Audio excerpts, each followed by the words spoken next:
Sa pagtatapos ng unang series, yung babae eventually napunta sa isa pa naming coworker. Hindi siya yung lalaking may mug. Ibang team yung guy pero same queue rin namin. Actually, long hair din. Alam ko mahilig siya maglaro ng computer games. Madalas ko silang marinig after shift.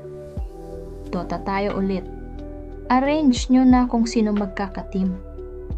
Ganon yung circle nila. At ang mas mabigat doon, mas dikit pa nga sila noon nung lalaki na kateam ko. Kaya siguro mas mahirap yung pakiramdam. Kasi hindi lang simpleng nawala yung babae, nakita pa niya na napunta sa taong malapit din sa kanya. Pero wala siyang ginawang eksena. Wala siyang siniraan. Wala siyang pinost. Wala siyang pinagkalat. Parang nanahimik na lang. Parang nagpaubaya. Nakikita ko pa nga silang nagbibiruan pa rin minsan sa floor. Siguro dahil may asawa siya, may anak siya, may buhay siya na hindi pwedeng basta iwan. Yung isang lalaki naman, alam ko hiwalay na rin sa dati niyang partner. Clear siya, kumbaga. Eventually sila talaga yung nagkatuluyan ng babae, nagkaroon sila ng family.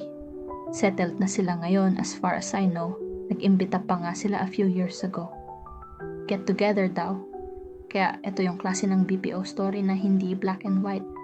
May part na mali, may part na malungkot, may part na shocking. Pero higit sa lahat, may part na totoong totoo. Kasi sa BPO, hindi lahat ng kwento maingay.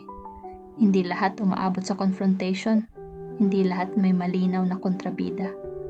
At hindi lahat ng nasaktan, nagsasalita.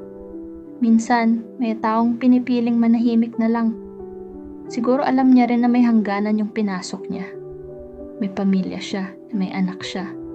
May buhay siyang hindi pwedeng basta sirain dahil lang may naramdaman siya. Kaya nung natapos, wala na rin siyang ibang magawa, kundi tanggapin.